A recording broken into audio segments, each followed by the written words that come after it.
Y con mucha alegría, y lo habíamos anunciado hace un rato ya, a propósito de su libro Economía para Matías, corrijo, tercera edición, está con nosotros su autor, el economista, docente, investigador, Javier de Aedo. Hola Javier, buen día, bienvenido. Es un gusto, Alejandro, estar de nuevo contigo en esta emisora. Sí, igualmente, amigo. Bueno, yo... ¿Sabés que como suele ocurrir en estos casos? Imagínate. Bueno, el libro no me extraña nada que tenga tan buen nivel de ventas, porque es un libro que para mí junta las dos cosas que tiene que tener cualquier producto, para hablar en términos económicos, cualquier producto que se lance al mercado. Primero, una especulación relativamente alta de que puede ser necesario para el público y por lo tanto que haya una demanda. Pero que reúna las calidades básicas, mínimas, para que esa demanda no se sienta decepcionada, ¿no es cierto? Y después el boca a boca haga su trabajo. Pero justo, recién hablábamos de teatro, pero porque primero ocurre ¿no? Porque si vos decís, y no sabés qué ganas tengo de ir a ver teatro. Y alguien te dice, pero no vayas porque te aburrís, claro, o porque está mal hecho, o porque, no sé, y así en todo, ¿no? Uh-huh. Que es rico para comerme una tortilla, sí, pero las papas vienen mal, no comas, chau, y así.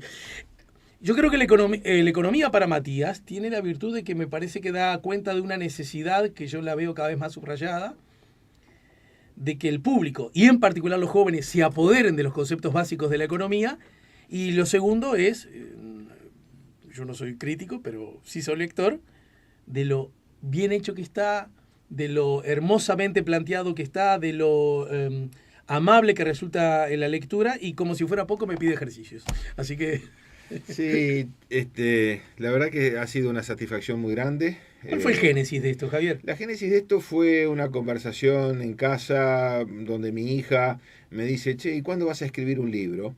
Mis hijos me motivan mucho, ¿no? También tengo un podcast que saco todos los meses una entrevista en el ámbito de la Universidad Católica y fue otro hijo, dos de mis hijos que me impulsaron a hacerlo también. Tenés 5, ¿no? 6. Matías es justamente el sexto, el que vino en los descuentos, que cumplió 15 años. ¿Ya se terminó ese partido? Obviamente, bueno, sí, obviamente. Las veces que habrás dicho eso. No, pero tenemos 60 años, ambos dos, así que, bueno, no, pero en fin, la verdad que ha sido una satisfacción muy grande. Tú has descrito bien el sentido que le dimos a esto, hacer un libro, un manualcito de macroeconomía apto para todo público.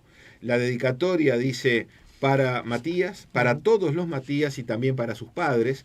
Yo lo que pretendía era eso, viendo la falta de formación económica que hay en nuestro país. Creo que, bueno, los padres iban a aprender. Y bueno, fue una de las satisfacciones también cuando a través de las redes sociales, gente que no conozco, o gente sí del vínculo del ámbito en que uno se mueve, me dice, mira, lo compré para mis hijos o lo compré para mis nietos y ya lo empecé a leer. Claro. Esa era la idea, justamente. Claro, justamente. No, y además se da algo que vos sugeriste ahí, que es como la interacción generacional, ¿no? Es decir, que me parece que es una linda excusa para ponerse a hablar de algunos temas. Yo empezaba esto con una hipótesis que como hipótesis puede ser mandada al LOL y mucho más con el conocimiento que vos tenés. A mí me da la sensación, tengo la convicción de que nunca tanto como ahora. De acuerdo, te escuchaba con Alcuri. No sabía si lo habías escuchado. Pero a ver, ¿no? Mira, somos casi de las mismas edades, yo tengo 4 años más que tú. Sí. Pero cuando yo estaba en facultad, o recién recibiéndome, ¿qué había en la prensa uruguaya de economía? Había una guía financiera que editaba Miguel Malis, que eran indicadores semanales que presentaba una revistita. Estaba Búsqueda en sus comienzos. Y ahí estaba la hoja Salmón del País de Daniel Rodríguez Larreta y Enrique Arocena Olivera. Eso era lo que había de economía. No sé si Crónicas también, ¿no? Quizá estaría Crónicas, pero en todo caso eran contados con los dedos de una mano. No había como además, hay hoy, Javier, para un público muy específico. muy selecto, muy esos, elitista, claro, de circulación mínima, en la City básicamente, que era donde se movía la cosa. No había programas como hay hoy en muchos colegas tuyos que tienen su espacio con una firma consultora y va como hace Exante con Emiliano, por ejemplo, por dar un solo ejemplo. Sí, claro.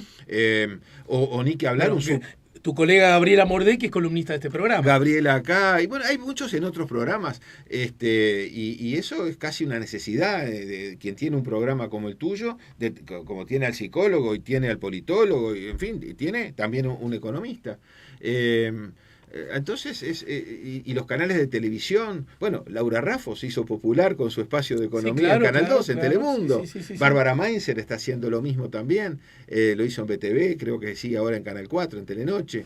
Entonces, hay un ámbito, ni que hablar del suplemento donde yo escribo, Economía y Mercado, que es una revista prácticamente que sale todos los lunes con un montón de economistas con sus columnas y análisis. Eso era inimaginable. Y después la propia información, porque tú haces las noticias del día y siempre alguna cosa económica hay. Siempre. Ayer salió la inflación, por ejemplo. Claro.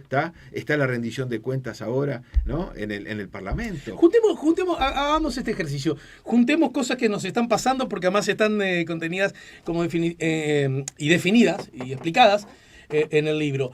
La inflación prácticamente no sufrió variantes, ¿no? Claro, el dato que siempre se toma es el de los últimos 12 meses, y bajó de 9,6 a 9,5. No hubo cambios significativos. Que tampoco estaban esperados, ¿no?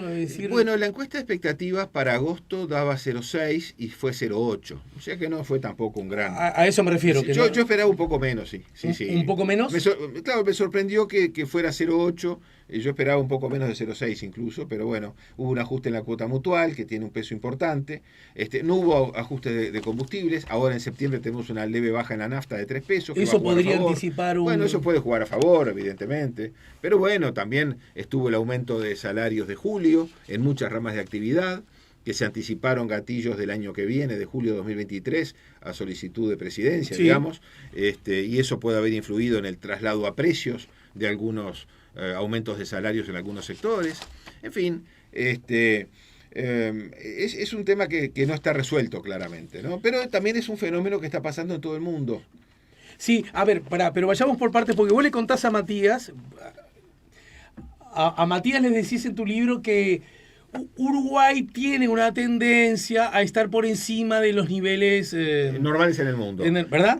Estamos en una etapa de anormalidad en los últimos trimestres por la guerra que precipitó el precio. No. Incluso, además, me pareció generosamente honesto que sobre el final, cuando el libro ya estaba armado, esa es la sensación que tengo, te viste obligado a aludir. Pero en realidad era muy hijo de lo que tu propio libro decía. El libro, unas páginas atrás, el libro estaba terminado en noviembre, ya iba a ir a imprenta, habíamos pasado el proceso de corrección del editorial, y viene la guerra.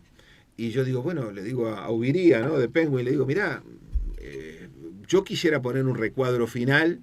Le pareció bárbaro, y bueno, y se titula "Y sobre el cierre, la guerra". Exactamente. Entonces yo hago un par de páginas en el cual describo la situación y le cuento a Matías que en esta guerra se están viendo efectos económicos que están tratados en el libro. Claro. ¿No? Sí, el aumento de los precios, el impacto sobre la actividad económica, el impacto de la política sobre la economía, en fin, y las reacciones de los gobiernos ante ese shock negativo. Es un shock negativo también. Y además que viene de la afuera, ¿no? Un shock externo, negativo, exacto. La inflación es el aumento permanente y generalizado de los precios en la economía. Esto no significa que todos los precios suban de manera similar. Unos suben más, otros suben menos y otros incluso pueden bajar. Pero en promedio suben de manera permanente a cierta tasa de crecimiento, la tasa de inflación. Cuando hablamos de inflación nos referimos a los aumentos de los precios que pagan los consumidores. Y de inmediato estableces ahí, le das a Matías y a todos nosotros, que nos volvemos Matías por un rato, una serie de gráficas a propósito de la inflación, digamos su trazabilidad histórica de hace más de 70 años atrás, ¿no es cierto? Sí. Y una de los... más actual, sí. Más actual de los últimos años, ¿no? Ahí contás cómo se mide la inflación. El índice, las ponderaciones, ahí está justamente la estructura de la canasta. Es decir, cuáles son los ítems que componen alimentos la y bebidas, esparcimiento. Que siempre es una selección que, aunque se apoye en rigor científico, siempre en alguna medida es relativa. Ese también, es un tema ¿no? importante. El Instituto de Estadística en Uruguay sigue las reglas del consenso de las Naciones Unidas en sus estadísticas. En el caso del IPC, eso implica actualizar la canasta cada 10 años. Estamos un poquito atrasados, está canasta tiene una base en el año 2010, con lo cual es posible que haya algunos rubros que, no es posible, no, es cierto que hay algunos rubros que han perdido peso y otros han ganado. Quizá, no me acuerdo ahora, pero hace 12 años existía el videoclub, hoy está Netflix. Claro. Entonces, seguramente en la canasta de consumo del uruguayo ya no hay alquiler de videos, sí, sino que hay una cuota de Netflix, o Spotify.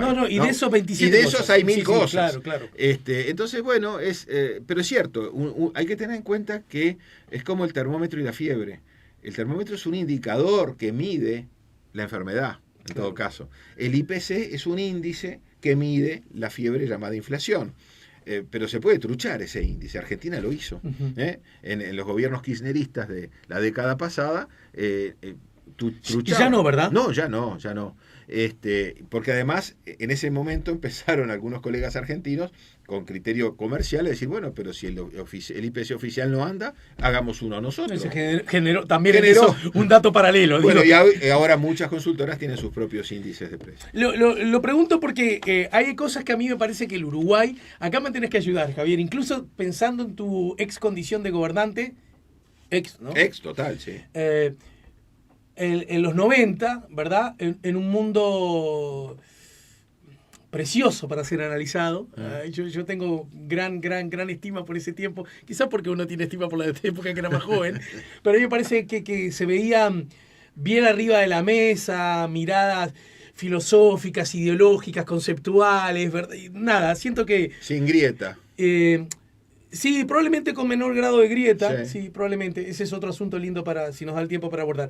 Pero, a ver, me parece que desde esa época para acá, el Uruguay en su conjunto y muy particularmente su sistema político, me parece que abrazó dos grandes paradigmas. Más liberal, menos liberal, más derecha, más izquierda, más ortodoxo, menos ortodoxo. Dos paradigmas. Primero, la inflación es mala, ¿verdad? Y nada podemos hacer si no tenemos crecimiento económico. También es cierto. Sí. ¿Verdad? Esto parecerá una obviedad, pero yo no sé si era tan claro hace... No lo era. 50 años atrás, por decir algo así, ¿no? Y había más voluntarismo. Bien. Más creer que es soplar y hacer botellas. Y yo creo que ha sido muy bueno que todos los partidos hayan pasado por el gobierno. Suscribo. Muy bueno. Suscribo. Porque además hay una cosa. A ver, cuando asume el Frente, hace 18 años, ¿qué cosa sustancial cambió de la economía que heredó de los partidos fundacionales? Cuando asume ahora la coalición republicana o multicolor, ¿qué cosa sustancial cambió de la macroeconomía del Frente Amplio?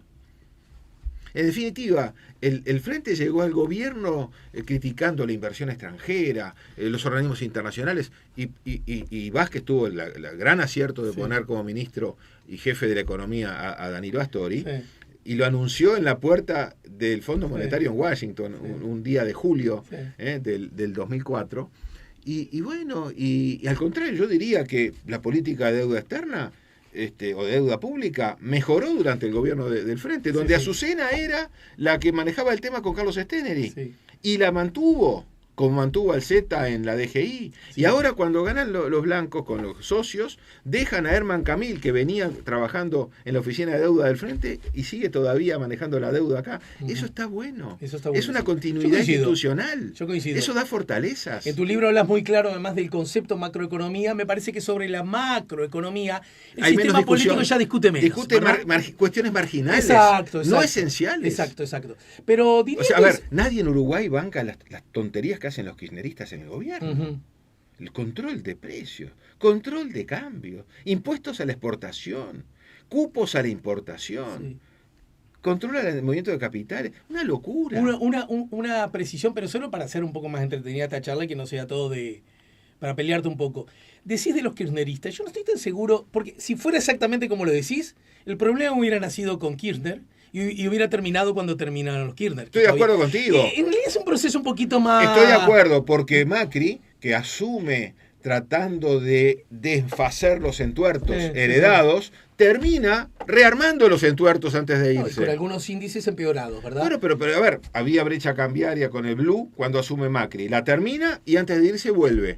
Había un cierto magnitud de impuestos a la exportación. Los reduce, los vuelve a subir. había un montón de subsidios al consumo de tarifas públicas, al uso de tarifas públicas. Los baja, termina subiendo. Sí. Por eso.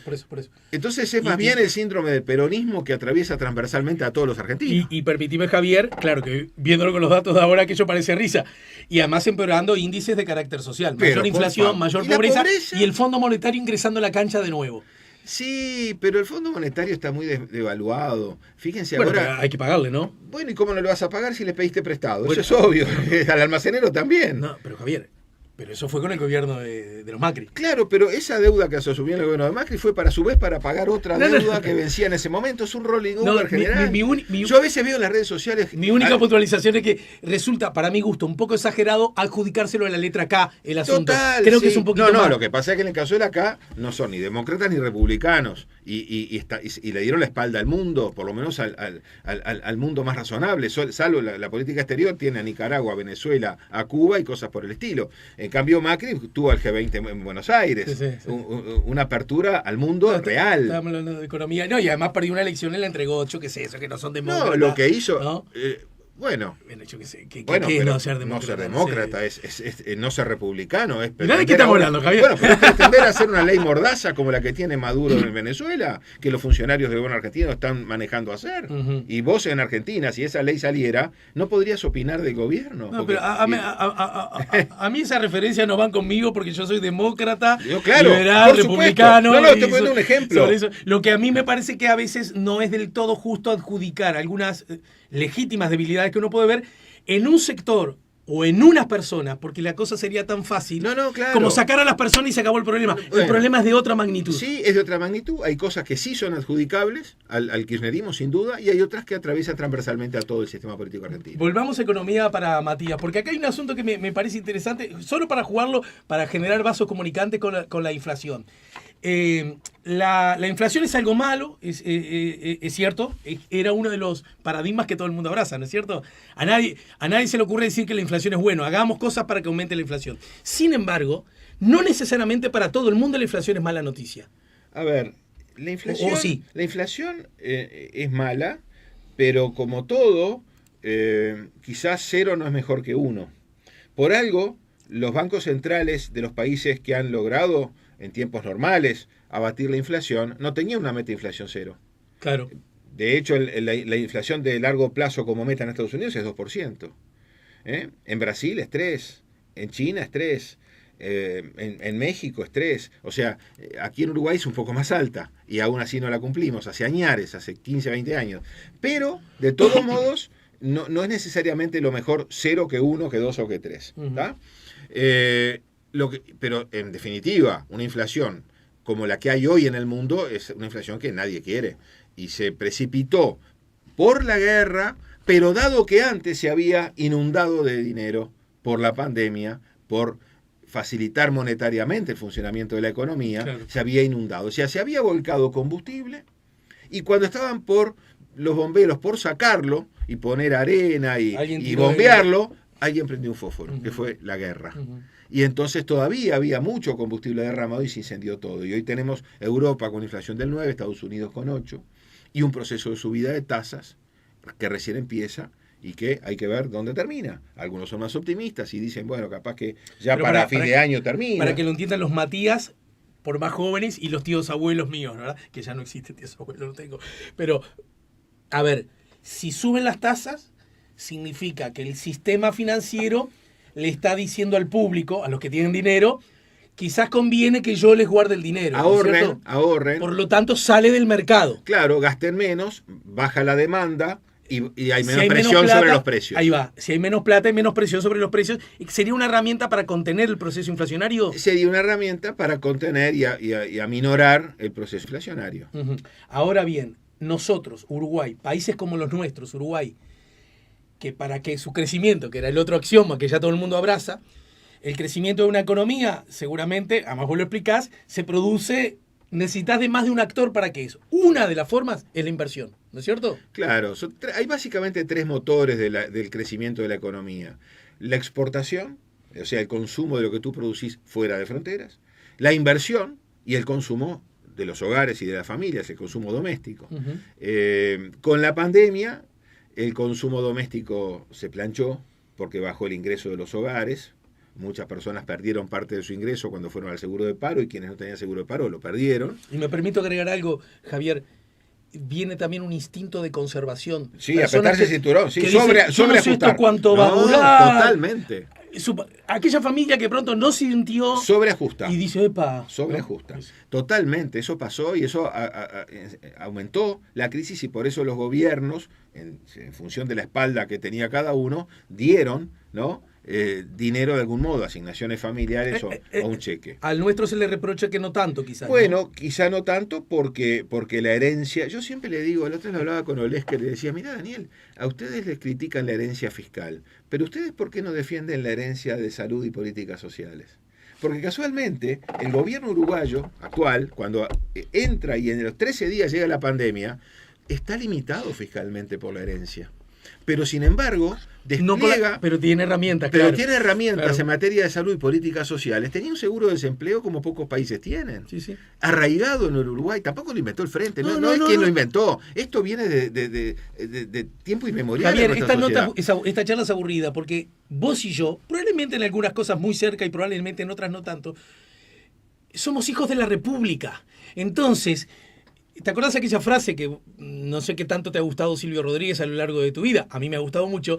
Los muertos de mi felicidad. Lo que estamos haciendo ahora es lo que otros hicieron antes por nosotros, claro, ¿verdad? Yo siempre digo que un gobierno en Uruguay es un enano que se sube a los hombros de un gigante. Sí, como la mirada de los historiadores. Porque claro. Marginalmente es poco lo que cambia. Estábamos en eso. Este gobierno criticó, cuando estaba en la oposición, toda la coalición de gobierno, el IRPF. Uh-huh. ¿Han tocado algo del IRPF? Sí. Criticaron el sistema del FONASA. ¿Ha cambiado algo el FONASA? De acuerdo. Los principales cambios que hizo el gobierno del Frente, yo diría, en la primera presidencia de Vázquez, básicamente, uh-huh, se mantienen. Sí, sí, claro. Entonces, Uruguay crece. Uruguay tiene un problema de velocidad. Va lentón para mi gusto. Uh-huh. Pero cuando las cosas se hacen, quedan. Se criticó la reforma portuaria de los 90 y todavía está. Uh-huh. Se criticó el sistema de seguridad social de la SAFAP y todavía está. Uh-huh. Y ahora el Frente parece que no va a votar esta nueva reforma provisional, pero si vuelve al gobierno la va a respetar y la uh-huh, va a... Bueno, tampoco votó aquella y sin embargo no sacó la SAFAP. Eso, digamos que era como la piedra del zapato, sí, ¿no? Totalmente. Bien. Pero también, para decirlo todo, mirá, está tan fascinante esto, que incluso cuando el sistema político, llamémosle así, el centro derecha, hacia la izquierda, discute la reforma de la seguridad social en el segundo gobierno de Sanguinetti, hay cosas que mantienen el sello de lo que ha sido el Uruguay y mantiene un sistema mixto, uh-huh, ¿verdad? Con el BPS uh-huh, y con la SAFAP, sí, que no era lo que la moda y la onda no era del Chile, tiempo, ¿verdad? No era Chile, y fíjate, ni Argentina. Entonces está bien lo que vos decís, quizás las velocidades nuestras son un poco lentas. Pero cuando algo se hace, queda. Pero también tiene unas fortalezas que otros lugares no exhiben, ¿no? No, y otra cosa. Hubo una ley de la LUC famosa. ¿Y cómo se dirimió en Uruguay eso? Sí. Votando. Sí. Y el resultado fue el que fue. Y si hubiera sido el otro, hubiera sido exactamente igual. Javier, ese domingo de noche cada uno para sus casas y el lunes a laburar. Como corresponde. Y me permito recordar otra cosa, que la LUC que fue votada fruto del acuerdo de los socios de la coalición, no fue la LUC que envió el presidente de la República cuando aún no era presidente, claro, en enero, ¿verdad?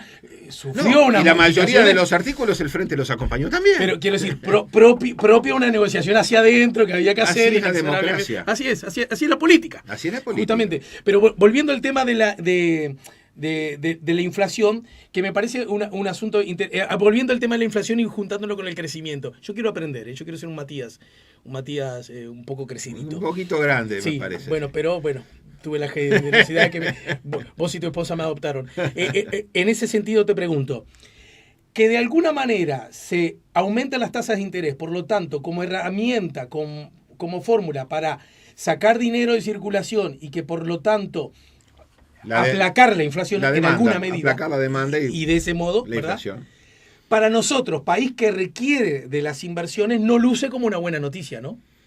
El aumento de la tasa de interés a nivel global no es una buena noticia para los países como el nuestro, porque se vuelve más competitiva la inversión en otras latitudes después de muchos años donde éramos el centro de interés porque teníamos un diferencial en tiempos de tasas nulas en el hemisferio norte. Claro. Entonces ahora los capitales van a O sea, empezar el capital que decía... antes que el cero voy allá, que no son tan malos. Y encima es un lugar seguro, Sí, tranquilo, claro. Respetan las normas. Sí, exacto. ¿Verdad? El gobierno va de la centro izquierda a la centro derecha, pero en general... Se respetan los contratos. Por ahí vienen a mano, ¿no? Claro. O sea que no, y entonces, ¿qué hace una nación como la nuestra ante...? Y bueno, tiene que capear el temporal. ¿Y no se puede recurrir a las otras herramientas del crecimiento? Bueno, pero las otras herramientas están todas desplegadas. La exportación está volando, en gran parte gracias a precios, en parte también a cantidades, pero fundamentalmente hay un efecto precio muy positivo. Y el consumo privado está lentón. Bien, y ahí quiero ir. Consumo privado lentón. Vos dijiste al pasar algo que me parece que es así, además que hay que repetirlo. El proceso inflacionario que está viviendo Uruguay ahora no es demasiado distinto al que vivimos desde, para groserearlo, desde que gobierna el Frente Amplio, ¿verdad? Exactamente. La diferencia es otra, Javier. Los asalariados ganaban más dinero. No perdían dinero como están perdiendo ahora. A ver, mira. ¿Sí o no? Sí, pero vamos a explicar por qué. Porque el salario no sube porque un gobierno sea bondadoso. Yo pongo siempre el ejemplo cuando doy las clases. En la primera presidencia de Vázquez, el salario subió entre 25 y 30% en el quinquenio.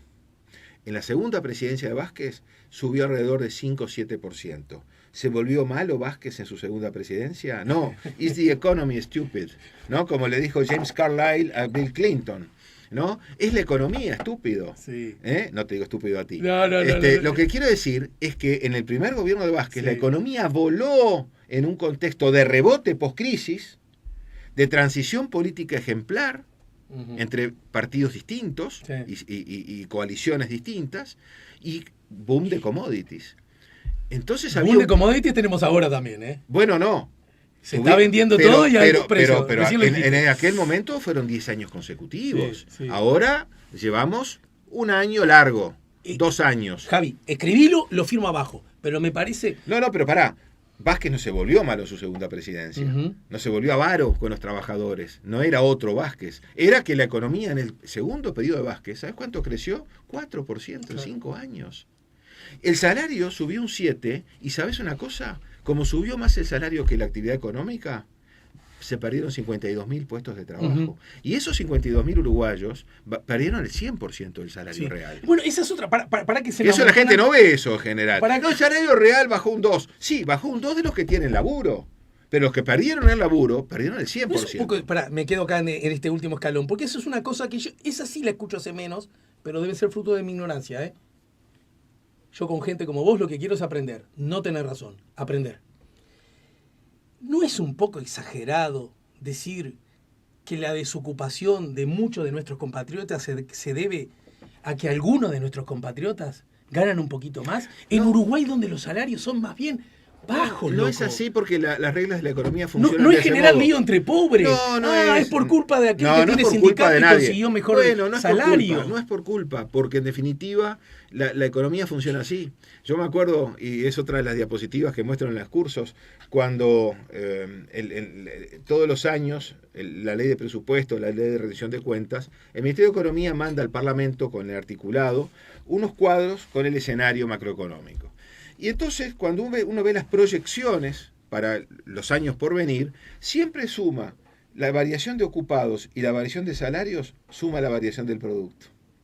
Porque es una regla de la economía. Quien acompaña al producto es la masa salarial, precios y cantidades. Si yo doy todo aumento de precios, no hay espacio para que ocupar más gente. Entonces, ¿por qué el gobierno actual llega a mediados del año 2020 y hace el famoso año puente con los salarios, en el cual era clarísimo que iba a bajar el salario real? Y lo entendieron todos. Los trabajadores incluidos. Claro. ¿Por qué? Porque si no bajaba el salario real y seguías con la fórmula vieja, el desempleo se iba a las nubes. Entonces se buscó preservar la cantidad antes que el precio. Entonces, te lo pregunto así, Javier, y me lo contestás luego de la pausa.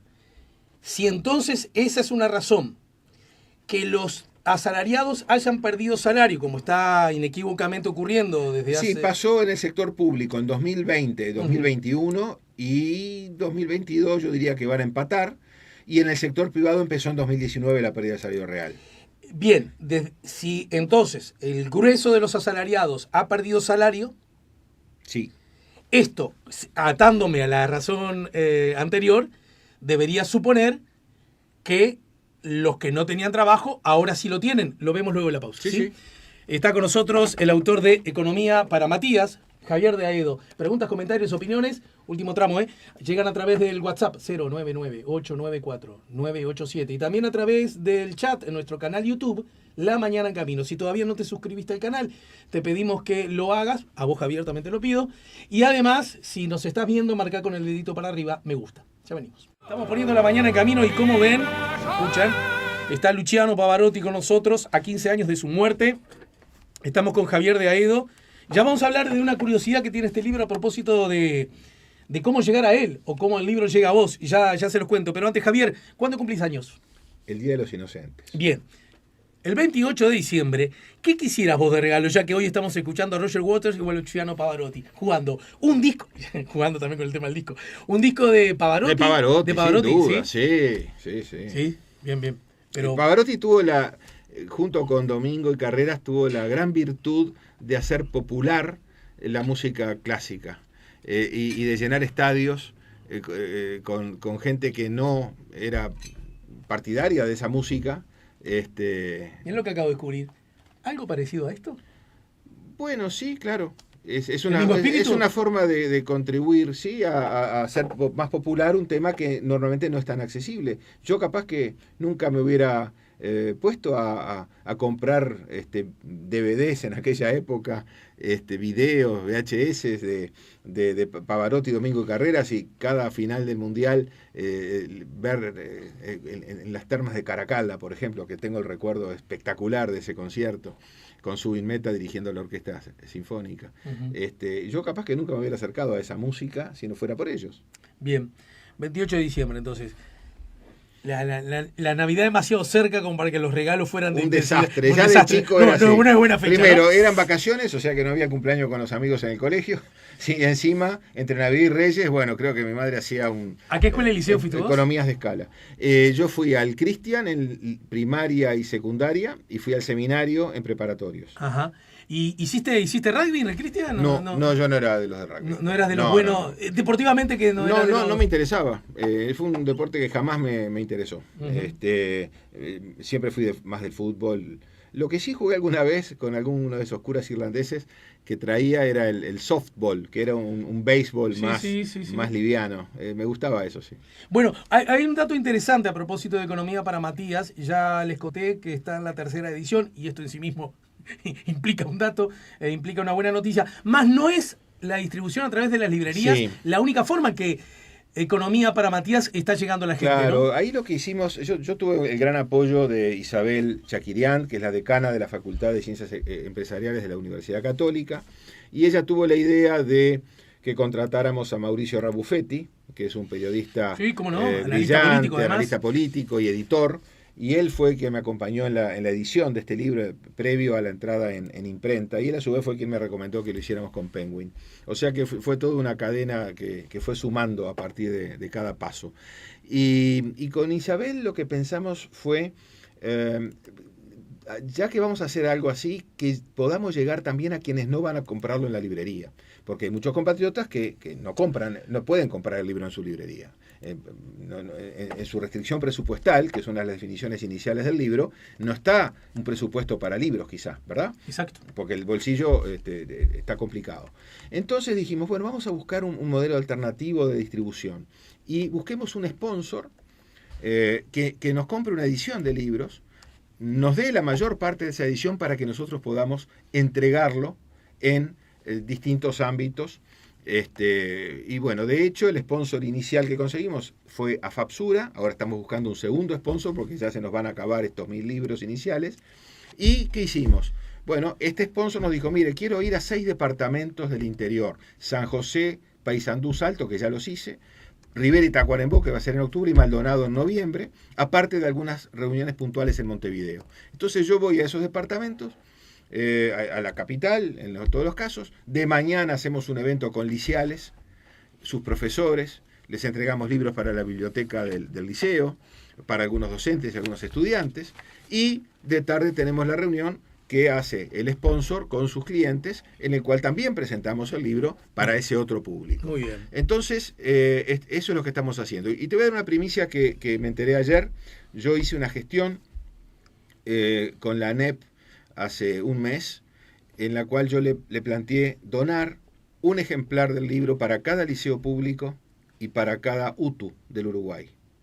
Hay más de 300 liceos públicos y más de 100 UTUs.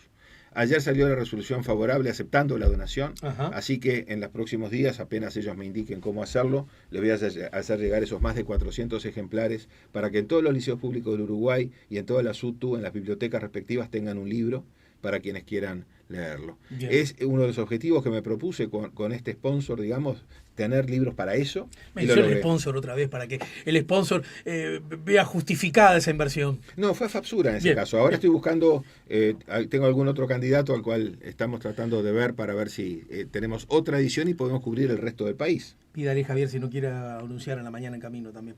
En todo caso, hasta ahora todo bien, todo recontra bien con el libro, ya más número de elogios no puedo hacer para el propósito del libro, que son sinceros.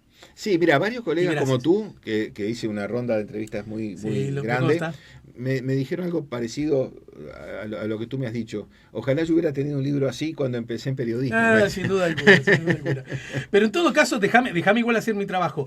Economía para Matías, con lo que me acabas de decir, esta primicia, de que va entonces a la órbita de la educación pública para escuelas, para liceos. Pero Javier de Aedo, con todo derecho, viva la libertad, tiene una mirada sobre la economía. Hay otras miradas sobre la economía. Claro, ¿no es de alguna manera generar un sesgo a propósito? No, porque el libro, si vos lo lees bien, te das cuenta que no tiene un sesgo ideológico. La mayoría de las cosas son aritméticas, no ideológicas. Y es una expresión que me gusta insistir.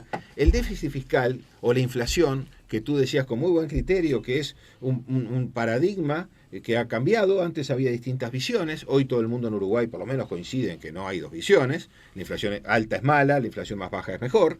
El déficit fiscal es malo porque hay que endeudarse, el déficit fiscal más bajo es mejor. Entonces eso es aritmético, no es ideológico.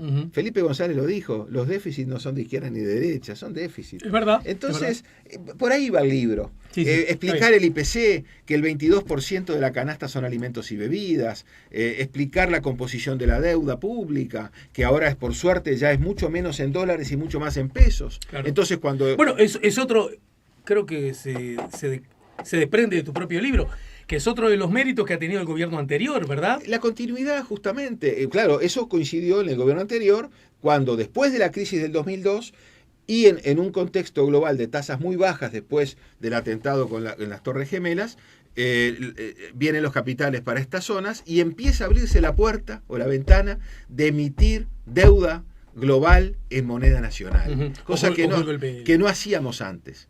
No había mercado. No. Si vos te querías un bono del Tesoro en dólares, o un préstamo del Banco Mundial, el BID o el Fondo Monetario en dólares o en derechos especiales de giro, que es una canasta de monedas duras, no existía, salvo una letra de tesorería en moneda nacional, un mercado muy pequeño. Hoy, más de la mitad de la deuda uruguaya está emitida en moneda nacional. Si mañana el dólar se va al doble, no cambia nada desde el punto de vista de la solvencia. Vuelve a la deuda, llamémosle más soberana. Más manejable. No te hace vulnerable, te hace menos vulnerable. Bien. Me quedó pendiente una pregunta, aunque cada cosa que decís me dan ganas de hacer dos preguntas más. Pero ameritará próximos encuentros, Javier. En todo caso, nos quedó pendiente lo siguiente. Bueno, está bien, yo lo payaseo un poco. Lo del salario del empleo, decís tú. Pero en yo lo payaseo. No, resulta que ustedes, obreros, no tienen laburo porque estos otros obreros que están sindicalizados obligaron a las empresas y al Estado que tengan más salario. En Uruguay los salarios no son muy altos, pero bueno, en fin. Y por eso ustedes no tienen trabajo, por culpa de los obreros, no por culpa de los oligarcas, no por culpa de los que tienen mucho dinero, no por culpa del gobierno, es por otros obreros igual que ustedes. Bueno, tenemos aquí en el micrófono al actor, no al periodista. Bueno, en una sobreactuación totalmente, en una comedia despegada de la realidad, porque en Uruguay nadie lo plantea en esos términos. Es decir, algún dirigente de alguna cámara sí, con menos locuacidad, pero sí. Bueno, a ver, en todo caso, los economistas difícilmente podamos analizar las cosas al detalle tal de decir la empresa tal o la rama tal o la categoría salarial tal. Nosotros lamentablemente nos tenemos que manejar con indicadores promedio. Y yo lo que veo es que el empleo se ha recuperado. A ver, habíamos quedado en el corte anterior que durante la segunda presidencia de Vázquez se perdieron 52.000 puestos de trabajo. Uh-huh. Después vino el 2020, annus horribilis, con la pandemia. Y en ese año, en promedio, se perdieron 50.000 puestos más. Sí. El año pasado, en promedio se recuperaron 50.000, pero punta a punta 90. Con lo cual ya sabemos que este año hay 40.000 más en promedio que el año pasado. Pero no se crearon este año, se crearon el año pasado. 90.000 puestos de trabajo. Los 50 perdidos y 40 más. Con fuerte incidencia de la inversión extranjera, UPM. No, pero son unos poquitos miles. Estamos hablando de decenas de miles de laburos. Y con fuerte incidencia en los trabajos solidarios de las intendencias. El Estado dando trabajo, 10, ¿no? 15.000, que es una pésima medida. Si querés podemos hablar de eso. Pero en todo caso, no. Estamos hablando de que hoy se ha vuelto a los niveles de empleo de 2014 prácticamente. Ojo, no alcanza. Porque de 2014 a la fecha, 8 años, la población en edad de trabajar siguió subiendo. A ver si te sigo, Javi. Vos decís, los 50.000 que se perdieron en la pandemia, más los 50.000 que se habían perdido con Más Vázquez. o menos se recuperaron, sí. Esos ya se recuperaron. Sí, pero no alcanza. La pregunta es esta, porque ese fue el... ¿Se puede decir que esos empleos se recuperaron porque los trabajadores empezaron a perder salario en los últimos 2 años? ¿Ayudó que ganaran menos los trabajadores para que haya más empleo? Yo creo que en el año 2020, con el famoso año puente, como decíamos, todos los actores entendieron que había que priorizar el empleo. Uh-huh. Y si no se priorizaba el empleo, por lo tanto el salario de algún modo pagaba la cuenta, iba a haber un deterioro mayor en la ocupación. Y de algún modo el modelo funcionó. Bueno, esos empleos se recuperaron. No necesariamente los mismos. ¿Y por qué el consumo mismos. Interno da otras señales? Y bueno, porque el salario... Sí, ya tenemos empleo. No, pero el salario ha bajado. El salario sigue por debajo de... Entonces el salario bajo es mala noticia. El salario bajo, por supuesto, en el mundo más vale ser rico y sano que pobre y enfermo, como se dice, ¿no? Obviamente, cuando la economía crecía al 6% anual, con viento de cola, subía el salario y subía el empleo. Cuando la economía dejó de crecer al 6% anual y creció 4% en 5 años, 0,8 anual, frazada corta, se taparon los hombros, se les taparon los pies. Te voy a decir algo para que te enojes conmigo. Mentira, no te vas a enojar. No sé, vamos a ver. No estamos muy separados acá. No, ya más pierdo, con tu alcance de brazo pierdo. En alguna medida, teniendo en cuenta, lo dijiste al pasar, que uno de los objetivos que ha planteado este gobierno, no hay que hacer ningún reproche en ese sentido, es bajar el déficit fiscal, ¿no es cierto? Sí. Entre otras cosas, al público, a la hora de pedir el voto, entre otras cosas, dijo eso, se le prometió vamos a bajar el déficit fiscal. Sí. Planteo esto. 2 cosas, y si estoy equivocado, pierdo el examen.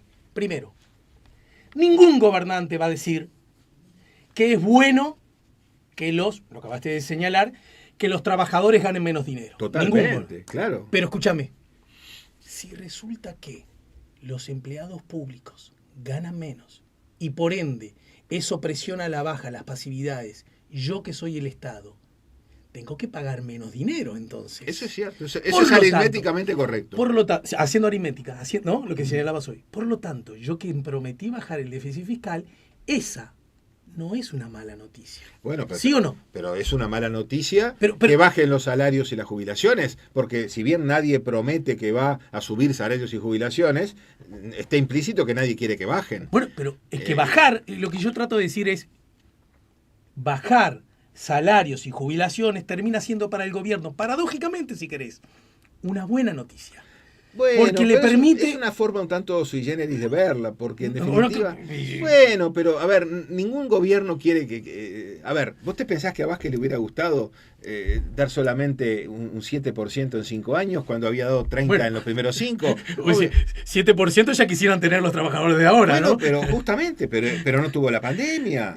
No seas malo, hay que ser coherente con la realidad que te toca en cada caso. Pero vos decís que el gobierno, la pérdida salarial de los trabajadores uruguayos tiene que ver con la pandemia. Inicialmente sí, claramente. Ajá. Sí, el año puente buscó eso. No incide lo más mínimo el abatir el déficit fiscal. A ver, estamos hablando de dos cosas distintas. Sector Sí, público y sector privado. Pero que dialogan entre son ellas, ¿no? sector público y sector privado. Sí. Son de áreas distintas. El sector privado, los salarios se rigen por condiciones del mercado. Uh-huh. Si tiro demasiado de la piola del salario, la cantidad de trabajadores va a sufrir las consecuencias. Esa lógica no se aplica en el sector público. Bien. En el sector público, como tú decís, es una lógica fiscal. Yo, sinceramente, si hubiera estado en el lugar de Azucena cuando asumió, yo hubiera hecho lo mismo. Obviamente, es fiscal. No hay un tema de productividad como hay en una empresa privada. No hay una competencia por la mano de obra que me lo puede robar el otro si le paga más que yo. Porque, entre otras cosas, en el sector público hay una estabilidad que no tenés en el sector privado. Bien, pero pará, más allá de ese adjetivo, la mirada sui generis, lo que sí podemos ir aritméticamente que si yo pago menos salario y menos jubilaciones, contribuyo a abatir el déficit fiscal. Sin duda, es una medida de ajuste fiscal. Bueno. Claro que sí, pero a ver, está en mi columna del lunes. No. ¿Cómo logró bajar el gobierno el déficit heredado al nivel actual? No. Te digo tres cosas. Una caída de 0,4% del producto en remuneraciones en el sector público, una caída de 0,4% del producto en pasividades y una caída de 0,6% en las inversiones públicas. Ese 1,4% explica la mayor parte del ajuste fiscal, casi todo el ajuste fiscal. Entonces, al margen de vos, Javier, porque tu rol es otro y además no tuviste participación. Entonces, cuando al ciudadano se le prometió bajar el déficit fiscal, porque es algo malo, yo suscribo que es algo malo, no me tiembla nada, se le debió haber incluido, en base a un ajuste fiscal, ¿qué vamos a hacer? No, porque no estaba previsto así.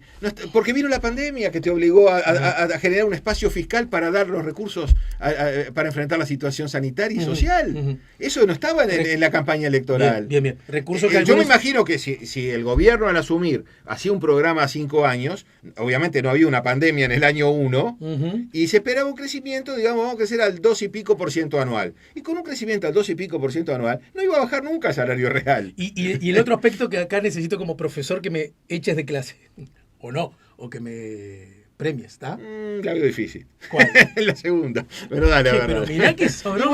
Saliste como profesor, ¿eh? Supongo que te interesan alumnos cuestionadores, ¿no? Totalmente, ¿verdad? me encanta. Entonces, lo que te quiero decir es, la inflación es algo malo, de acuerdo, pero pará, si yo soy el Estado y resulta que estoy en un proceso inflacionario, significa que entonces, conforme aumenta ese proceso, yo recibo más dinero. A ver, por lo tanto, si recibo más dinero, no es necesariamente una mala noticia. Evidentemente, esa pérdida de salarios y jubilaciones en relación al producto se realizó gracias a que se aceleró la inflación. No deseada por el gobierno, obviamente. Pero a ver, los países, Estados Unidos, Europa, tuvieron que emitir una deuda enorme por la pandemia porque tuvieron déficits fiscales abultadísimos por los cheques que le mandaban a la gente y todas las políticas y todo. ¿No les viene bien la inflación que están teniendo? En definitiva, un bono del Tesoro americano de $100 el 1 de enero, con una inflación del 8%, pasa a valer 92 el 31 de diciembre. Entonces, o sea, la inflación licúa. No me premiás, pero tampoco me echás de clase. Está bien lo que estoy diciendo. La inflación en este momento está siendo funcional.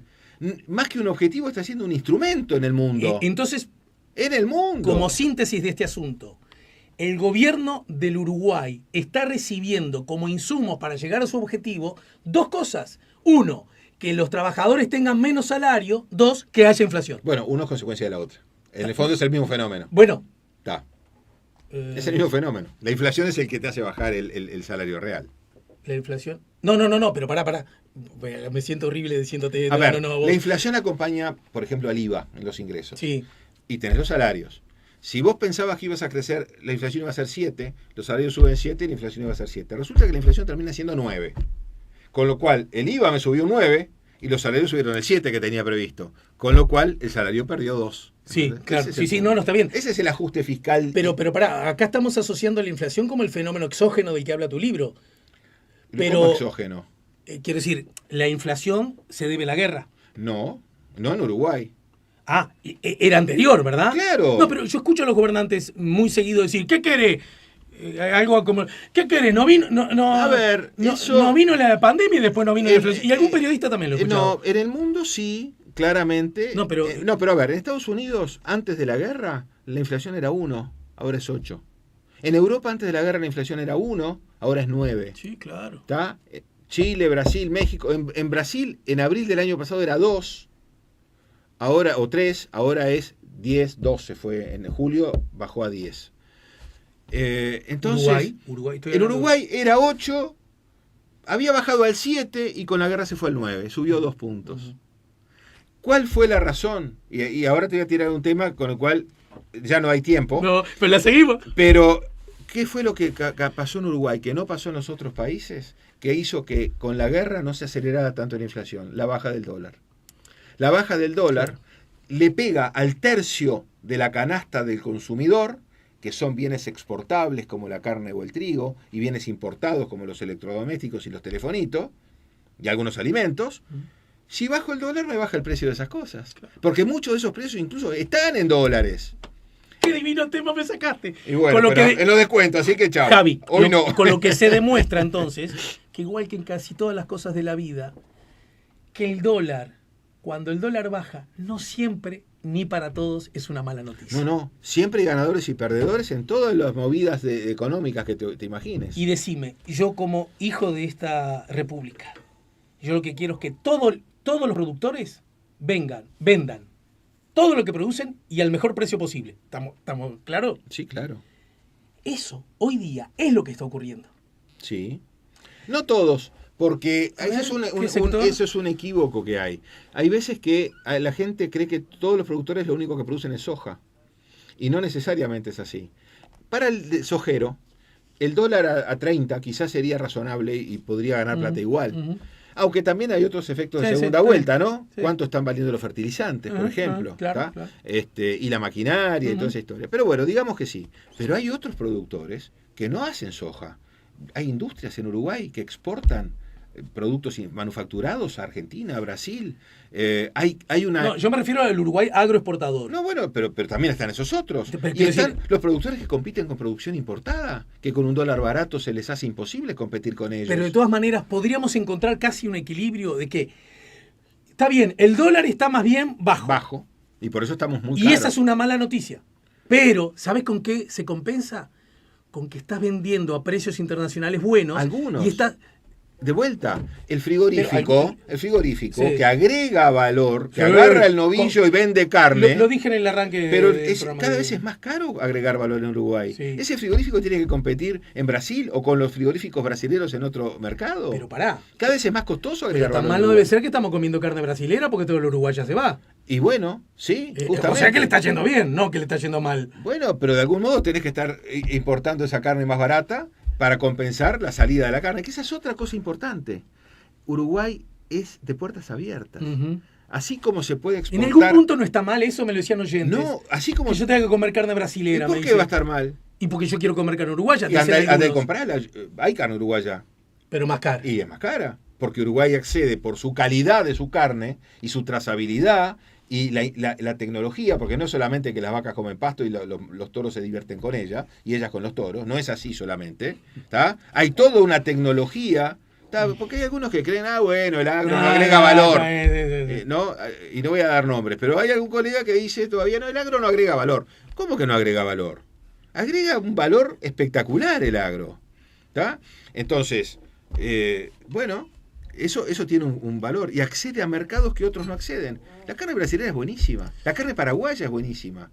Bueno, ¿por qué no? Yo he comprado alguna de estas picañas brasileñas. No tan buena como la nuestra, porque por algo la nuestra es la que llega a esos mercados y no la de ellos, ¿no? Y sí, pero también es más barata, sí. Yo señalé eso en esos mismos términos. Javier, te agradezco mucho. Yo a ti. No, lo que está buenísimo, otra de las cosas buenísimas, cómo explicás el tema de los bienes y servicios y cómo Uruguay, que es un país exportador, de pronto tiene la rareza, por llamarlo de alguna manera, la peculiaridad de que cada vez que viene un turista argentino estamos exportando a pesar de que está acá de fronteras y se lleva puesta la exportación. Y se la lleva puesta y además... Como vos que estás un poquito pasado de kilos. Habíamos quedado de mirar eso. Y bueno. No te llegó a tiempo el mensaje. No solo llega a tiempo, sino que se derrama rápido y a mucha gente. Exacto. Y esa es una formidable noticia. No, pero la exportación dentro de fronteras al turista argentino o brasileño, que vos le vendés la colita de cuadril en un plato de un restaurante de Punta del Este o de La Paloma o de Colonia o de Salto, tiene mucho más impuestos que la otra colita de cuadril que le vendiste a China en una bolsita. Claro. Y tiene más ingreso para los hogares. Exacto. Y más rápido, según aprendido ustedes. Claro. ¿No? Porque ese día el mozo, ya no que tiene que esperar a fin de año. Hasta la propina del mozo. La propina del mozo la recibió esa noche. Claro. Exactamente. Bueno, Javier, gracias por el tiempo. No, gracias a ti, espero verte de vuelta en el teatro pronto. Gracias. Que cuando te vi en TikTok me encantó. Toc. Las redes. ¿Vos eras el que saltaba por las baldosas, que eras el matemático? No, yo era Yo era el Camilo, el taximetrista, que calculaba todo. Ahí está. Bueno, vamos arriba, Javier. Dale. Gracias por el tiempo y saludos a la familia.